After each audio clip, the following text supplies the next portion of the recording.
mutiri no ye mokɔ ya enche na ebubuo utiri no ntimi mfu no na bi nso beboa wo amane ho atimi atom afei mema hodo nso na mu woro mpaboa to ho a na asekrama no ono na eche mpaboa so kire mpaboa no nyene dia no woro to ho ne paba mu abeva de kɔ ese kankam ye firi mpaboa no mu ba no ene gya be ne ka rompo ya ye pɛ na nso na twetwe no pa bi di sasa na nte beboa pa amane sa na ntima propro no atimi afiri ho ama wo nso watimi ade wo twetwe die uno mu nkuni beboa wo ama se ye utinwi se ye honam nsa se wo honam no to so de twetwe no pa ne de watimi abo ama wo nso watimi afili gbenza sa nesma ho do de ba do so pa na nso de obetimi na nwumre yi ebi enese me ne wo kasa ja bato commission area jebo jaja beduru woni asese de president mo no balloting no yakoje ho na di kan na hwampo eni twatwo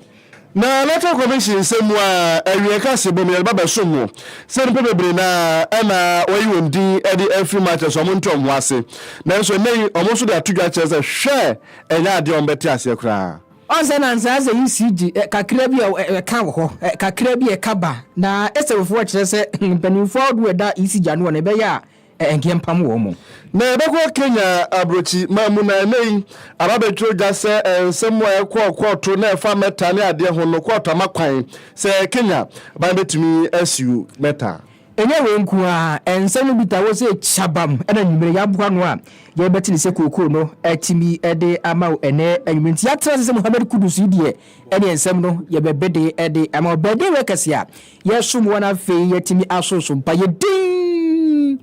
eye odishie ba ata buabe the academic juggernaut and the only IGP on radio nana entry buosiako the news IGP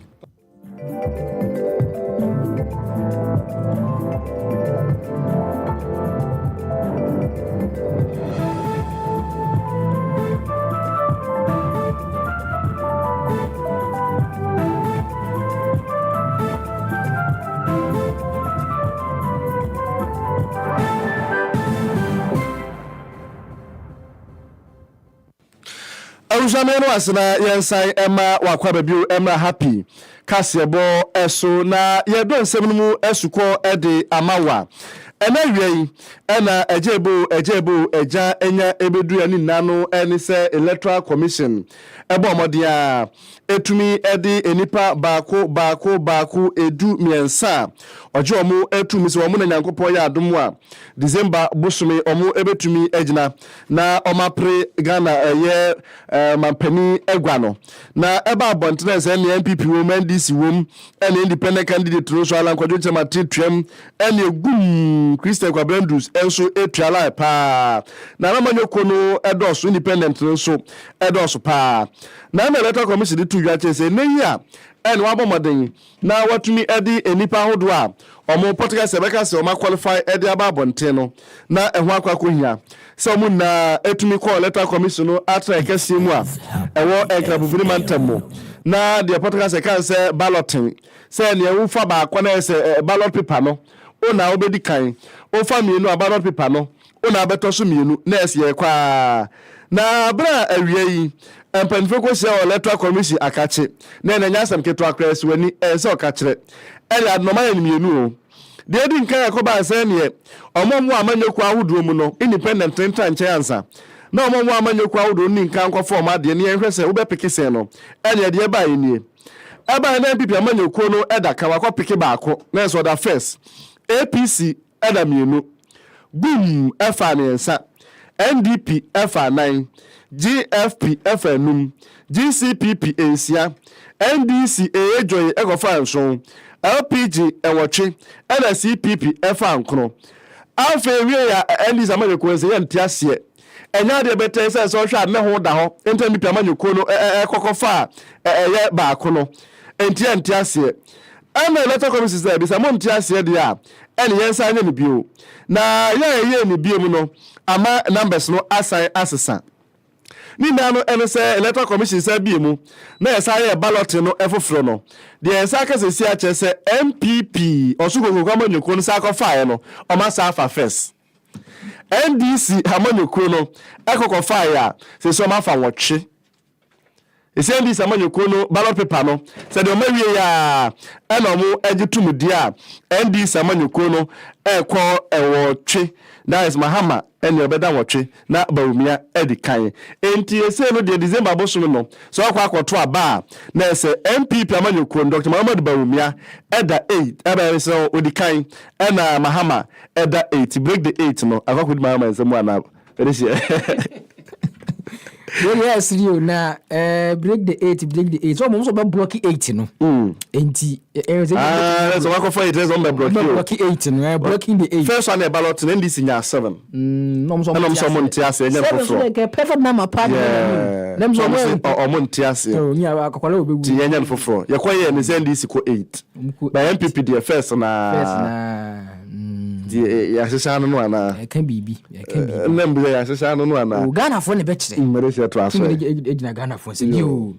na ya da soara ejina bato commission eho ensensem emu asese die nei no wonom enam ho apaso a ene ye bunu tot kakra saa ewe anya semketua na enedie yi na bato commission ene wonom ye nsentrofo nhyiamu a sese kwada ballot ikura ya bai no wunim se ni parodo na ye kɔ abato mu die wonom eyi omuti se nei no ombe so omugina na afi timi tu omoso aba no omo nso behwese ja Ghana shabre yi a sese ebinom se eweweze konte beyi wombetimi aboa magana shabre no atimi asa dane a sanze wiase mpanifo kaye sabra abo hwenya bona so ahu ntaja ene akwada wa se dese diska no ga dese amobra so ahu kitane saa na won ye yi omuti se nko mu pe eyama mpani di bredi no mu doso papa ene ze chabam nyaseb ketwa nanso mpanifo se pete masase ya na ho kwa hu meko bi nso no ya ne ye nko no kwa hu na ni abato commission de betu dwo mo chese won ya se die won mo qualify no na wo chese ye bobo so mu di no ewo numbers no so a MPP akoyi ba ko ama NDC akoyi nwotwe se bibia nsesa de a e sa na ye ko no na wo mo se do won mo antimi amfam wamfi amenei no ye antimi amfo mo anko ballot numbers no so no ene me no ka se de bedan mo na nei no wono efi People's National Convention PS manyoku no no ya bono bongalati ama sese dia akoya sensebe minim dia pasra sese wo ye kura dia fasra se mu hu Janet Nabla wono nso ewo People's National Party mu PMP wono nso ya bono bongalati se nei no wono nso enka hu uyi sa mpanifuo meni to nkyɛn ya ene nipa hodo obi mu nso yi omuti Japan mo pempe kro mu James Kwesi pon mo ene chese kwaku anwunam pikipi mo ene ade nyina Dr. Ankra mu nyina ya bombo ngalati asese die akoja brefo sempa na abato commission chese nyeso mu fiti ya se bi omo tan obi na so mu mpo obi asem na se bi mpo nei no ene se die omo tire eni patie no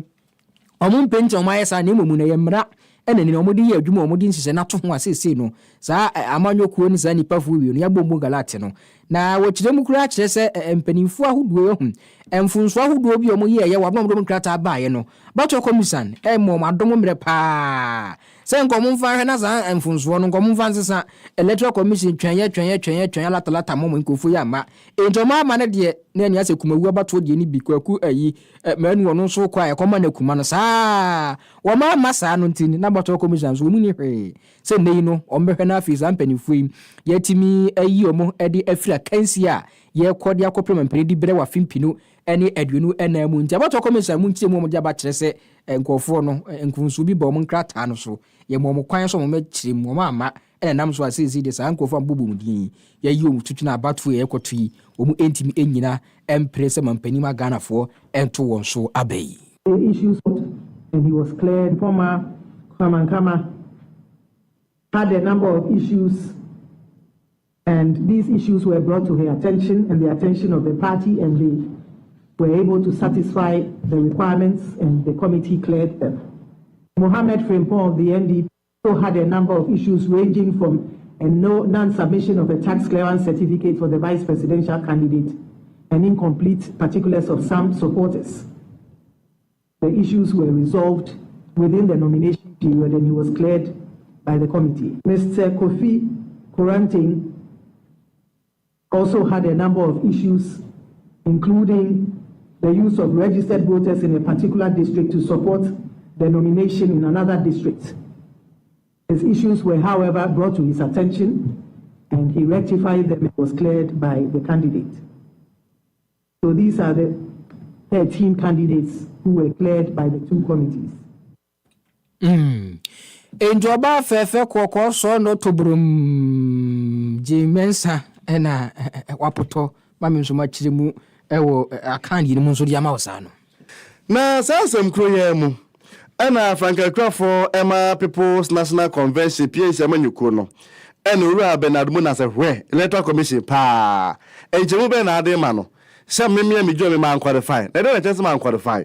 Na Ura Bernard Muna wa bra happy Kaseɛbɔ to nsafre no. Na ne kasa no wo kire se September bosun de toso edu miensa. Eno na lawyer for ne mpanifo bɔ mɔden a. Enkrata wodo so mo de koma electoral commission bia na no pako no bɔ mɔden. E de kokoma electoral commission. Afa memenda ho ha ena na homa trofo sha asesi esu. Ogofa abente be friend Samuel Kwaw ena ne kasa se hwe onkrata na ode baaye no ena niam bia ankoyie nam so mo awe na electoral commission be twa sense be yiwe frim ampani ne ampa ena nei electoral commission eyi ne nkrata de afrim ena okasa asa na hye pa na Bernard Mona kire mo ense woni electoral commission de atudwa se ono no nkrata ne ade bi nti wan qualify enya ade Ghana fo betimi ato ne so aba no aba be mampani afa ne His Excellency Bernard Mona no enya de obete ase na nyimre ye kasa ikura ya de na lawyer fo eno mo nkrata na aye krado ene se Brian Vepnom koto de ase o mato de da ene se fa no mo to de ase mo de ase mo de da se ne ke ofurata ba ke si yode kokoye yibia ene so mato de da mo de nkrata na ase mo ni ye kasa die o mo de kwakoma electoral commission no se de ma ka ho e ma electoral commission disqualify no ntia ontumi enyina emprese Ghana mampani no electoral commission emra no mechichi se ne nkrata de koye die na ni na emuda ho. Well, it is not for me to have any suspicions at this material moment. It is for me to ensure that our right to contest the 2024 elections is guaranteed and given.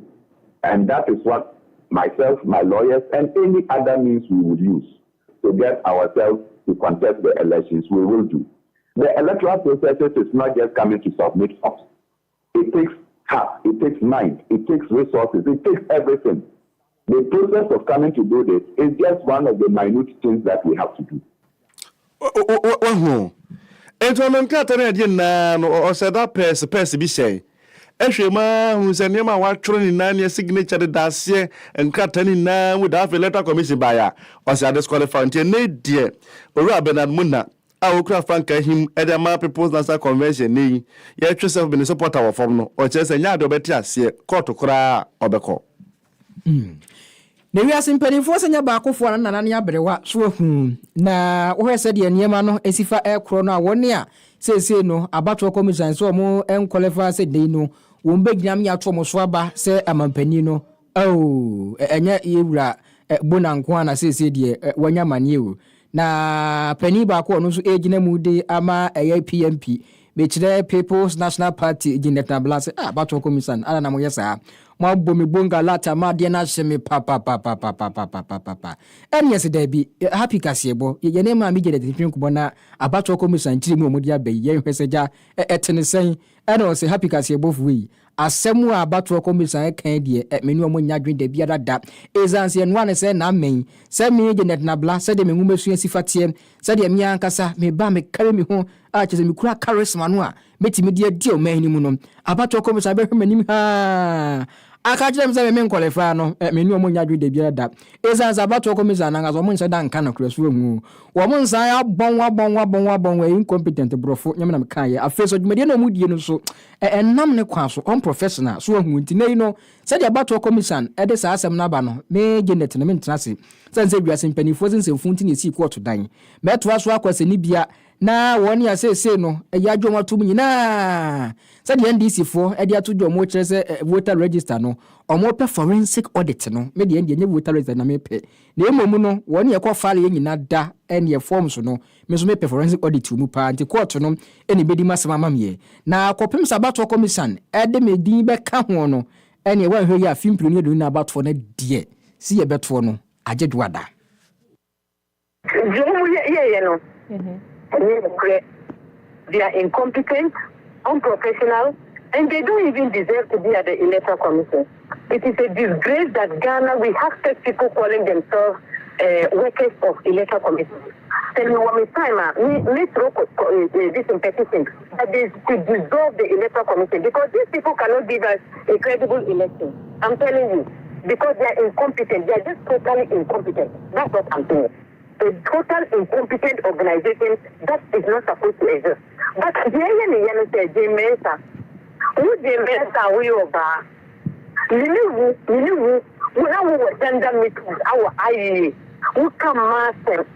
Say, the capital tell me, age, qualification, one function,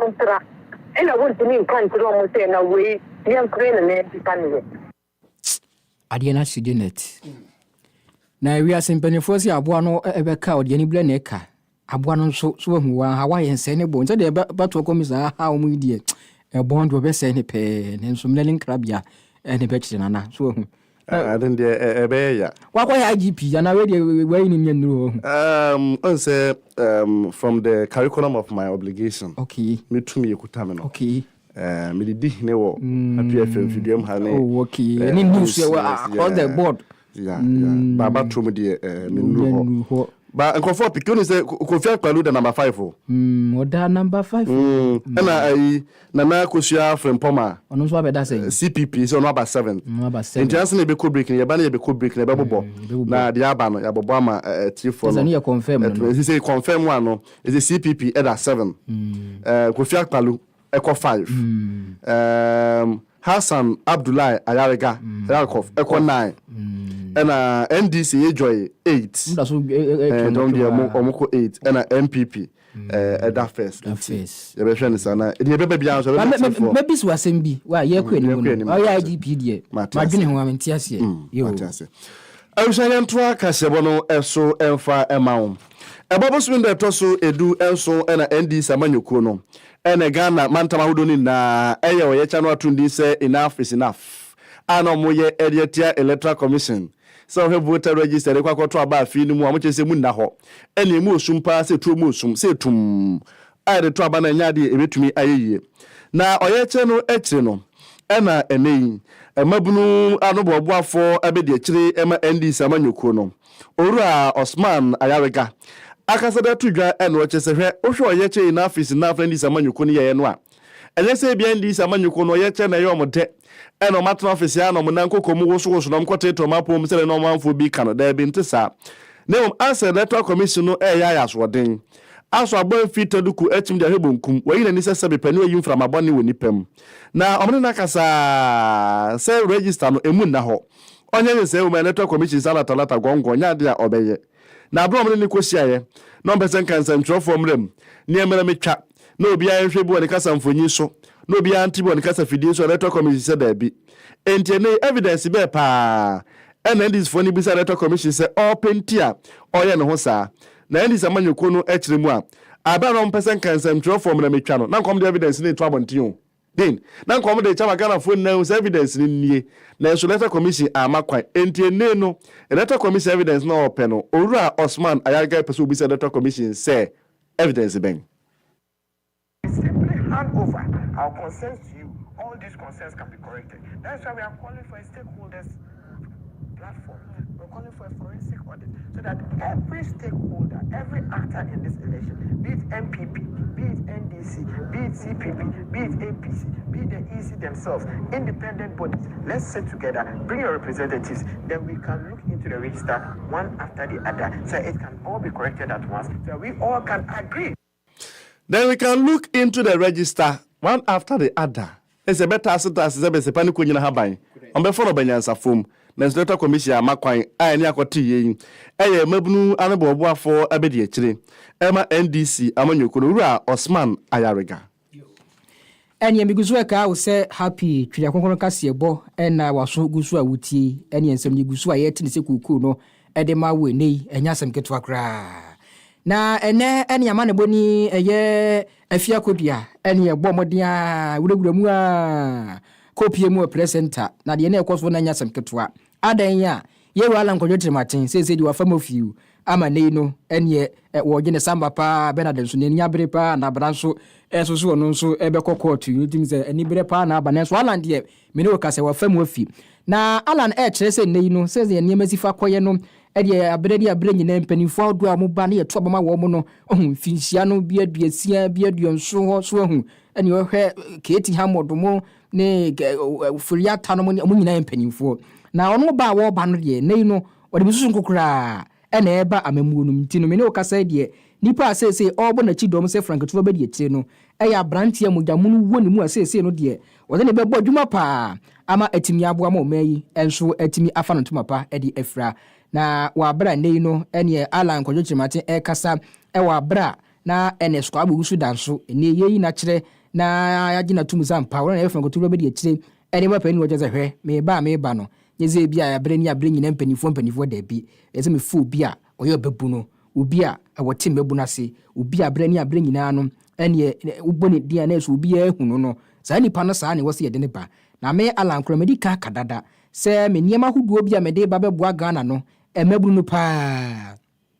ɛna titiriw no ebe favor wɔ mo enti hwɛ babu no a mayi no obedi machi aboa me nneɛma timi akɔyie yi a na timi zampa me no so ade hunu ɛne sɛ de mpɛsɛ me do ɔman no ɛkɔ no saa pɛpɛ ɛna maye no ebetimi abɔ ɔman no ɛnso atimi 2.8 Alan na wohwɛ saa pani yi a ɛne wo kana sɛm sɛ ɔyɛ babu no na wɔbɛboa na Kwame Wusu danso yi no watimi abɔ mamu yɛtimi agyina yi a ɛne saa NS Kwame Wusu danso yi kyirimu kakrama yɛn. One of the requirements for filing to be a presidential candidate in Ghana is to nominate a vice president. So in that regard, I decided to identify a number of criteria that will help guide my choice of a vice presidential nominee. The first was that individual must be demonstrably young. And you know, God has given me a gift of putting together words that create a certain elegant effect. Demonstrably young, knowing that my brother and friend Ohinto does not qualify. Secondly, that individual must have a life history that speaks to a narrative. There must be something about your life that you can tell a story about. Number three, I wanted that individual to have a little bit of controversy around his life. Number four, I wanted that individual to be a political or social activist. Enti Alan Kwadwo Kyeremate afafranto ɛna wote ne nka no meni wokasa die movement for change won na dan won akro yan so na sese die wotu franka ɛde ama Alliance for Revolutionary Change ya sese no die wɔje ne nsɛm no ato dwasa na sɛde akɔyɛ twewon kasa we dan ho na enduso dudu ohun title no yakɔgye aba ye ba pa yakakyiri bia ɛbɛto aso. Happy Kaseɛbɔ. Kaseɛbɔ mutua konkron Matthew 5:37. The luckiest, luck is everywhere, for everyone, yeah. The luckiest, luck is everywhere, for everyone, yeah. Doctors, nurses, barbers, drivers, bouncers, friends, teachers, bankers. You could be the luckiest, you could be the luckiest. east, west, north, south, Obia meant to be. You could be the luckiest, you could be the luckiest. Accra to Paga. Let's go. The luckiest, luck is everywhere, for everyone, yeah. The luckiest, luck is everywhere, for everyone, yeah. Doctors, Nurses, barbers, drivers, bouncers, friends, teachers. bankers. The luckiest, you could be the luckiest. Are you tired of roaming for your medications and can't find them? Do you want to speak to a pharmacist or simply need privacy when buying your medications? Do you want your drugs to be delivered to you at the comfort of your home or office? Then it's time to download the Drugnet app, spelled DRUGNET, from the Play Store or App Store to enjoy total convenience. Use Drugnet, your multiple award-winning online pharmacy, for prompt delivery of all your medications. For further inquiries on Drugnet, call 0593-159-139 or 0501-646-496. And remember, we also accept all private health insurance cards. Drugnet, your #1 online pharmacy. It's time to relive the golden age of African music. Enjoy performances at this year's African Legends Night with Adani Best, George Gerard, Ochemi Kwame, and Yvonne Chaka Chaka. Saturday, October 5th at Grand Arena Dome at 6 p.m. Tickets, 450 Ghana Cedis single and 800 Ghana Cedis double on Ego Tickets and short code *713 *33 *20 hash. Airport Shell, YFM, Silverbird and Global Media Alliance. For VIP tickets and table reservations, call 020-2222-095. ALN is powered by Global Media Alliance and sponsored by Consolidated Bank Ghana, Ghana Tourism Authority, with support from Silverbird, E-Productions and Perception Management International. African Legends Night, celebrating music of African origin. Happy Kaseɛbɔ. Kaseɛbɔ Mutual Concron, Matthew 5:37. Awusanfo kwaya ya san ababio ebia fein na okintim kasa fidie na babeto ha ye happy adiyekro enwatwa chiripo enkro kasa fidie eso enie na yeto ansam no so de amada ne guso a ewo Alan ene na bedi akire ni wapa no ntoma ensam emo na abere ne dan olumunyafo Alan kwadwo kirematando na abodemrane efe no Alan Kase ebo mode a ebo owura NS Kwame Owusu dan so lawyer din so na amameta na chi na omo empretumi wa fimpinu ene edunu enan mu no ene mpanifo se me kurman ka de wan kokora na nkaye sanso no wa fo de o mawura ji asaro anyi be ka so mawura wunti na o se lawyer NS Kwame Owusu dan so enso etimitu na mutuo na wakasa no wache se we ganafo efri Kwame Nkrumah breso besi na ye kasa yi amampanifo mabani na ayanom de ganafo se ya dwindi agropa o 92 eye MPP aban Ghana mampen na danko Akufo-Addo dano enne Dr. Bawumia oche se mampani ka che se ne de obi ba che se enne economic wizard pa oba beboa ama economy no atumi akoyie economy na yese bruni nkatene nso ne ade economy na tetia pansam se kontebe na oche se hwe ne ya enka ne Professor John Evans Fifi Atamrese nyamefa ne kransi yie ofri aban so no o na economy no growth no wo be ohamchiche mu eduna ne akiripom yensa na so nei MPP aban de Ghana kwa kwasamnam a chese seed no de dollar na twe na bo so nya sam keto akra na o chese ame atom na Alan any Alliance for Revolutionary Change and that's a movement for change for no eba economy no ebekoyi mama. The Energy Sector Recovery Program estimates that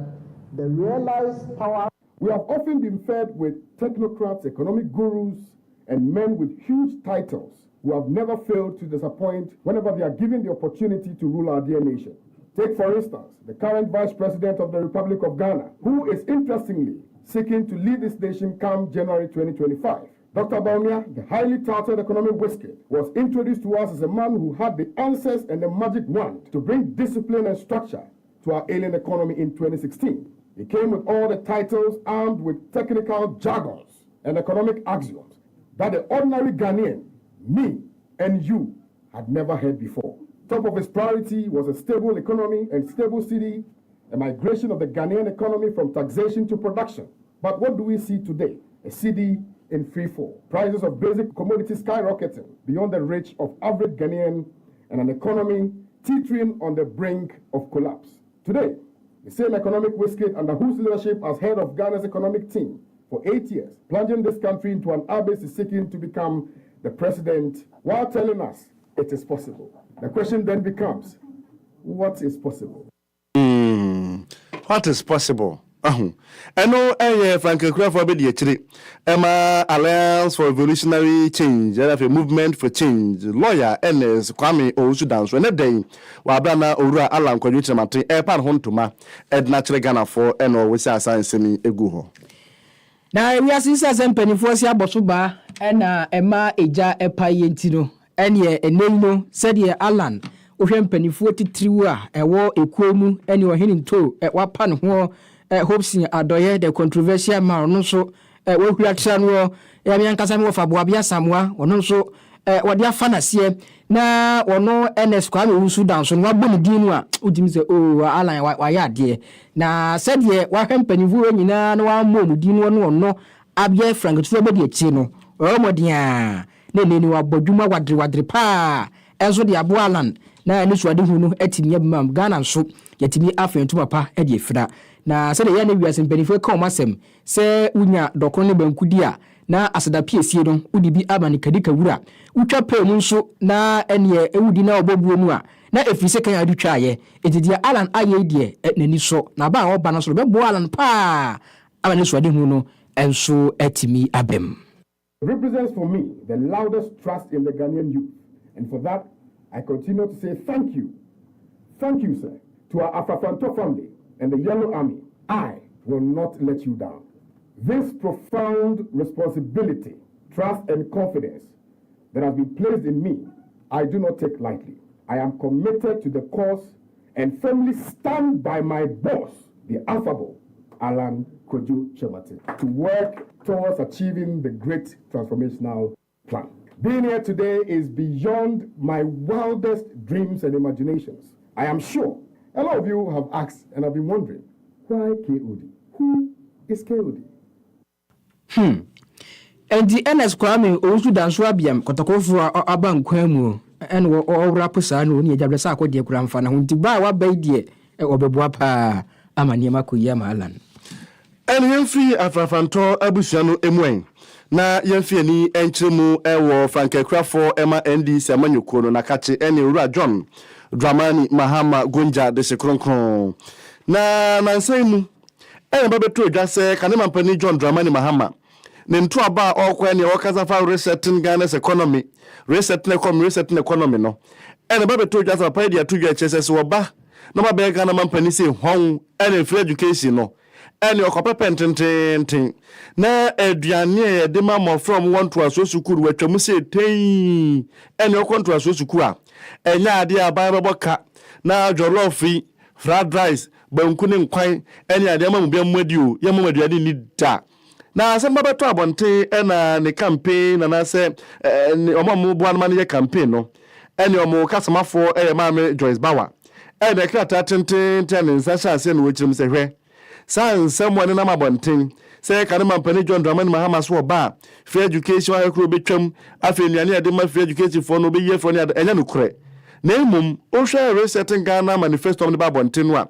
ewom se so mo ba omo ne headmasters awodo omo nto aso school ni na beto kese na school na nkasa timi abomode apekwan ono ankasa benya aduane de ama ne nkrofo ne ye ko olden days ne ye we afu e wo school mu ne ye be ko afu ne akwakwa ye afu ne ye didi e wo school mu no enwa no mobeye de say nti so bi kan se Mahama ba obetwa free education mu a osenya no kone mu ba obeye review se na be free education no ebetumi akoyie na akata na wi yakra na omuka che Ghana phone na se hwe ba umia no onam no ho onka no kro atrosem nkwa na okawu Ghana fo asum se be Ghana fo be hunu no mobo no mato aba ama no de say ni se wutie ba umia mentie se mo okay sanse MPP amanyiku na nkasa no enya ade omo eka no kra kratai Efri Owura John Dramani Mahama ne campaign team a chair Mame Joyce Bawa ena ne nsa secretary ase.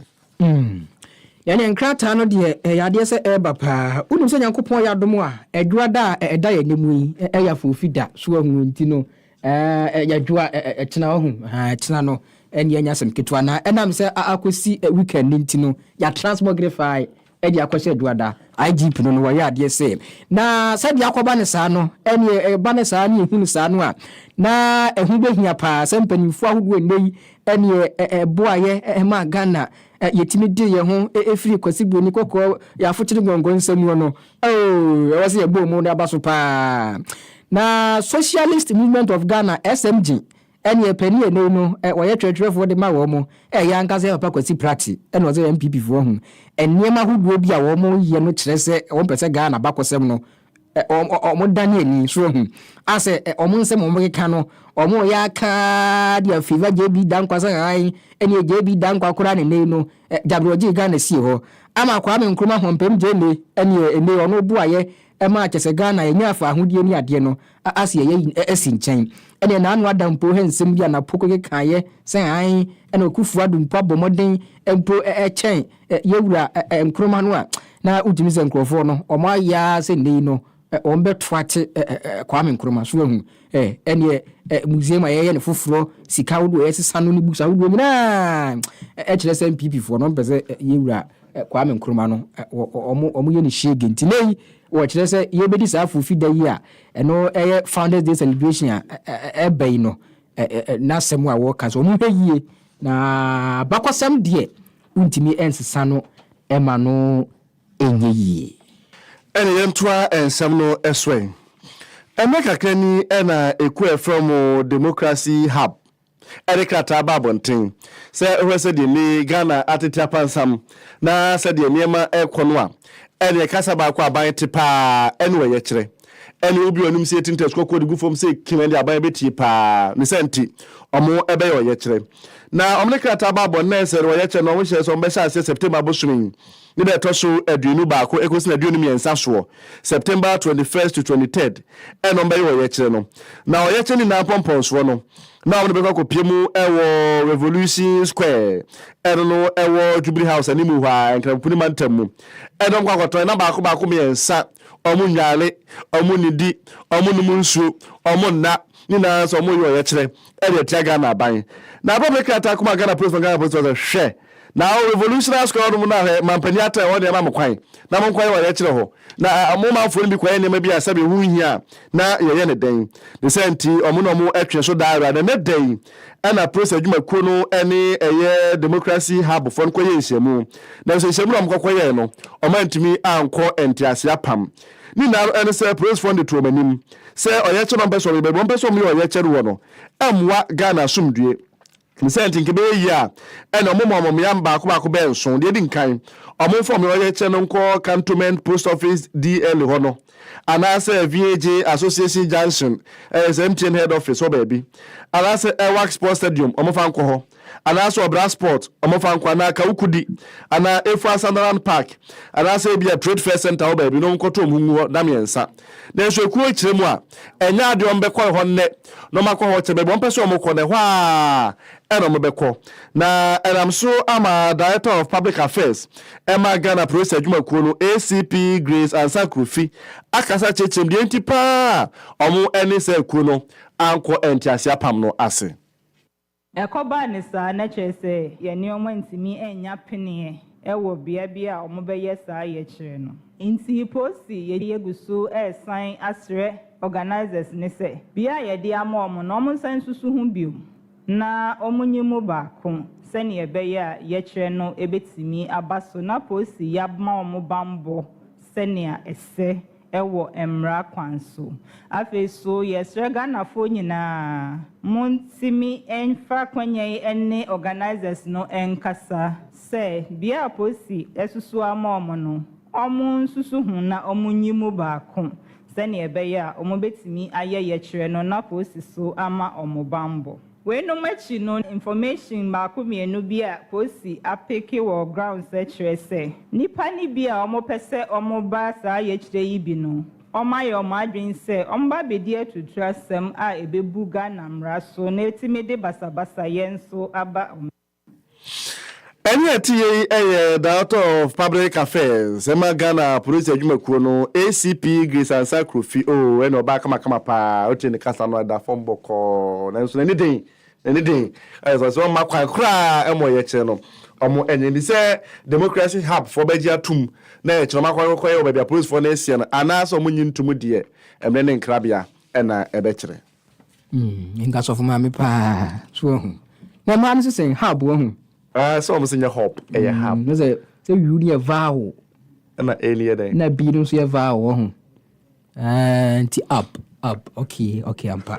ma ya de ma che se ma de bana kenkan de ma ya de pa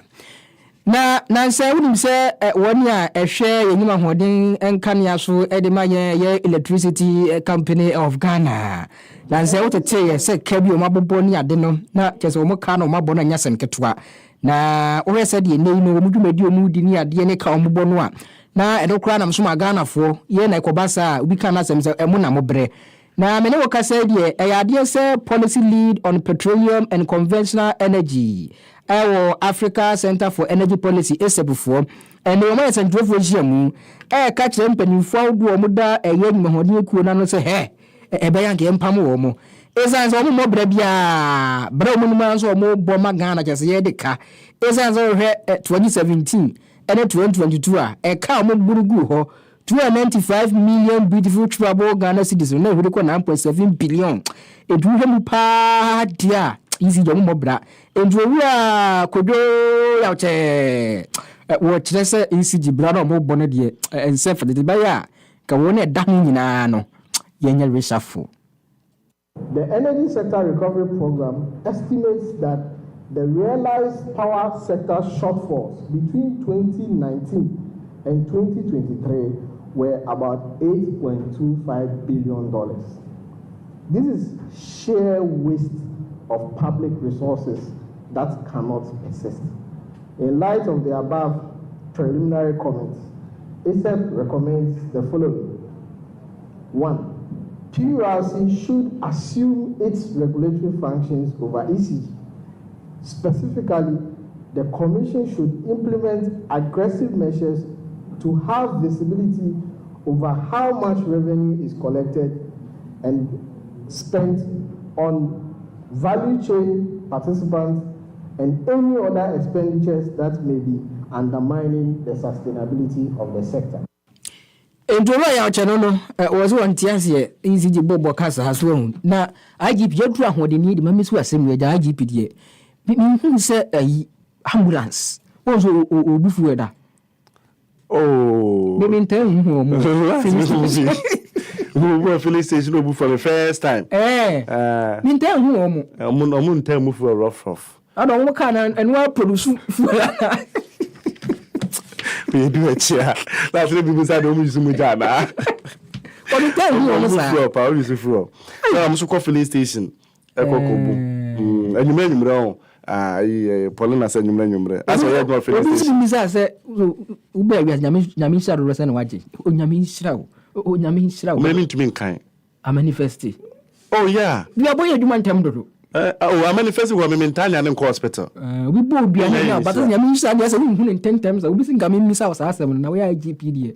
sa na kopo nsa na me nyame na abofo na ye adwuma so dey mean to me I was saying to us with your brand to here wasu guso wuti happy Kaseɛbɔ na efiada nta ebuja ye ahante kwalesa na ye de esi na krata efri ashomo enehwe ahenie anasa hensem enchen ene Ministry of Religious and Chieftaincy Affairs na krata yi eba bontin na no ekiremu a ohwe la Traditional Council nei aban ede tabno atom so ni nano ene se krata owura Enoch Ado ono registrar Emma House of Chiefs ne nsasha se etime free ebobosumi ewumi ne de troso aduenu ensia ye ni bibia efe no la Traditional Council bio empanifo de tabrato so na krata no ekiremu a se onye obi a won kra popuni mantam mu na oni empanifo mo ewo la Traditional Council ewo dwumadie bia ene efi ne ya kase ekro no ewo se dwumadie no mo bia tintontan mu ntwam afei so ya ba adwumakuo o ya ankra na so yo hene na one la Traditional Council no ewo tweka bia se sikasem se asase wonsem se ye de ba asem enei la Traditional Council na ba ne tabratom so mutimi ni dwuma bia bio na krata no echemu afi ne ya kase ekọ no o se la Traditional Council no se ejapade bia ewo ne ho eye council no dia ene se ye car se ye computer se ye laptop say japade ben onkuche ni na ofa nkonkoma regional house for no mo entrance ko si se aban ba sabe krata aba say la regional na say la Traditional Council say do mesi hobiu ana say be si ohene foforo na oba bedu so enkosi sa no de eni la Traditional Council tabro edom so a eni tumi ewe adwuma bio yemfri line na fe yemfa ne enkyeremu enwasuamu ensem ekakra na sentem wote se okopiemu orari senior high school dia eni ablante kwa baako ne wono ankasa ne yonko agya omunyi na twere so hwewu ena mentebe ho ase kopie ne okotwe apaso beto ne soso tususo anu amwa ama kesa ablante na to na monziro asem na kwa bre hosempa na sadia ya na semba nsemfu ntini si ko to den asem ne kopie mu aseni bia ene na anu ada court no kwotena asem so ebo no bo to so nsia wa fimpinu ene adwenu na mu sa ma asem se tuko se ebo no bo so de to so dunku no na ene ada a kesa asem no court wa ye ko igbobo hu no na yesi nipa kese okun abrante kwa ye frɛ no Edward Buketete Sakino ene ne impedifo kire se akwada ne fie no abusuan se 24 ebi kura so 18 yes monko ye die nimra na monko hwani mogye me hwesa akwada no 24 anaze 18 anaso 19 nene no omko ye test ne ba ye no chief prosecutor no wura Paul Osagie mba ne ampa akwada wanya 19 years intinde mi asad na kwesha remand ya court resist na watwi ni ntam besa afra asem no no masa atras na afi hu bi asem no ebeko enso akosie na afi hu se de ja se 19 na wonya no asotwe de ma no ye de hi se wonya 19 so no so be sentini na no emre ne nkrabia na ebetimi akira ne yi no aye se de etie no ha ensam sisi Yense ahara da bia woja konya na opete san se wensu na me danso utibi wakasa fide foforo so a na counterfeit photocopy esanse ye pe na ye Kaseɛbɔ mu ye de bibia fa ne nsem sisi e de somwo na ene nsem sisi no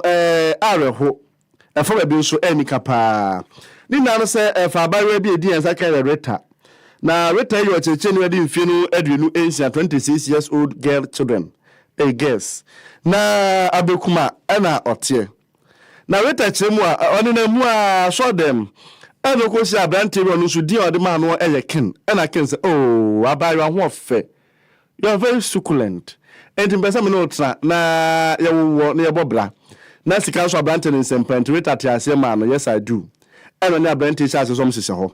na emu na abrante ka so yenko Dubai na yenkonkwaji ani kakra eno we chirema Dubai mo koye de me de hye eno mo kwaji o mani pa eno mo na me poase no mo na mo pum no mo na mo so ejo mani pa na omuye Dubai ni na ewie no sa ba Ghana ebedi na kakra eno cha abrante sa friends se ewie Dubai yenkwaji enu Singapore na ho hye enkoto aso ho na abo ni ko pie mo Singapore na ba chese omkodu Singapore no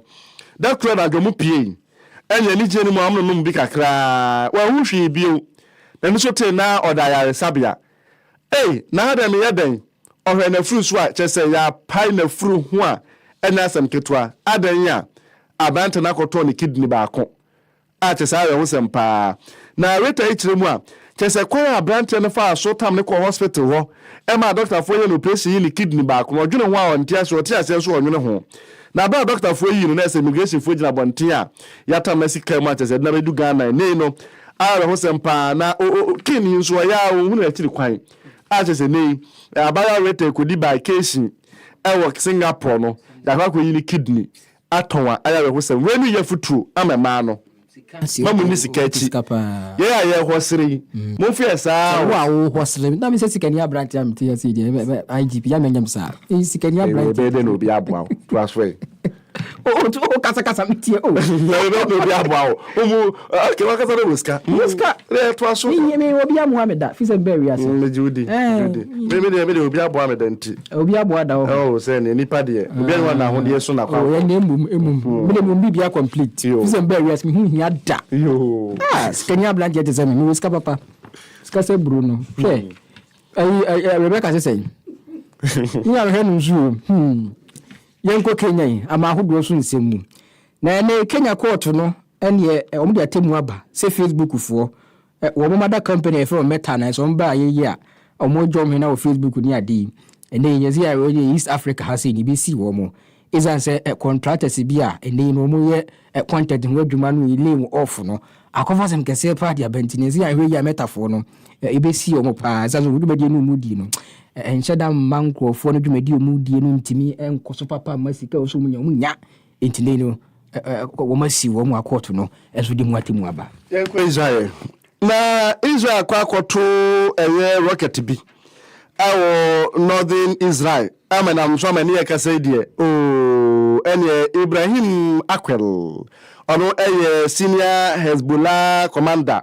ene papato na no mwansie do na ene ya no mkokoto sa rocket na enka ne kiremu a enipa miensa ene omawu amanipa nso enso eprepra na de ya omyakura Ibrahim Akwel senior Hezbollah commander no ene yankrofo ya papa yi Israel for rocket omkoto ye no ama wawu afei yenkwa gudi emu nse na Ghana rocket vi eze belanche na me akusisen tonsu enche belanche wente usana lanche ni yeso yenko wiem homra amede me makwa anti no Pluto ni nyina ma wura wa babat muska dia sa na Wakua Sampon, Michael Essien, so no about Chelsea IGP. Na say coaching job here by was a blaster for craft friend was one year. 1 year also be a coach. Now if you know about central function movie could train a stress dodo.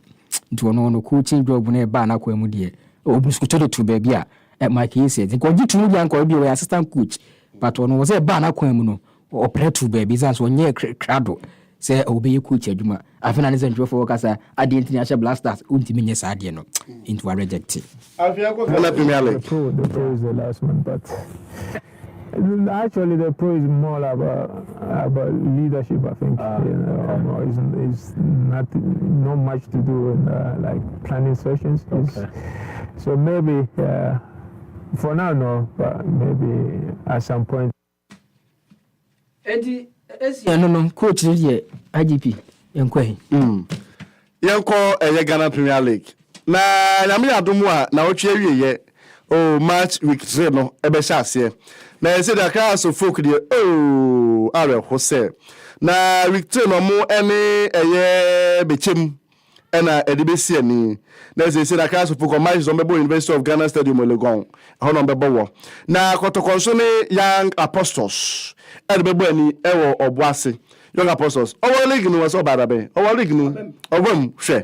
Afi no so aba. Then ya so for boboku ana. Say Young Apostles. Omonso ne kotoko de besi ani Obuase na kotoko nso baba ya ranso ya tum. Na say week 3 no matches million krofo ani di akire pa ya ka so folk oni bechem na afi kotoko ene Young Apostles. Amuso na be jina minia. Na de ka sebodi na DBC. The exercise oba no wankwa obeduani so esmart ye bienie ene the electoral commission ejebu eja anya ba bedru ballot na nya akoso MPP edikan NDC era enwotwe beradmona ne nabla si isi di omo ntwen ye oma firi mu no o mbete pa na ade kopie mu ewo Kenya ye ho so ensemo esi o meta ze kwara yese betimi edomo akokoto Kaseɛbɔ no asi ɛmɛ aso no miɛnsafo obo etidom Polina Jemfua na Rebecca omo nyina boy pa ɛma Kaseɛbɔ nti ba ka twetwo nipa no so di nku nu nya bi sɛ bɛboa pa honam no behɛ ma yo mu fi hɛ honam do so tontontontontontom wono so a ne yesaboro no ne kyese dwiba propro na ntam di age usu aboso ankra fa ko nyina da pebisra na obede wo ti mo buo no so ebefuburum ama wani etimi agi odihye ba ata boaben the academic juggernaut and the only IGP on radio Nana Entry Busiako the news IGP yes sorry akwesika the happy evening drive at the eba abetwaso at the mount bomodia na etiri edwada yebesa esia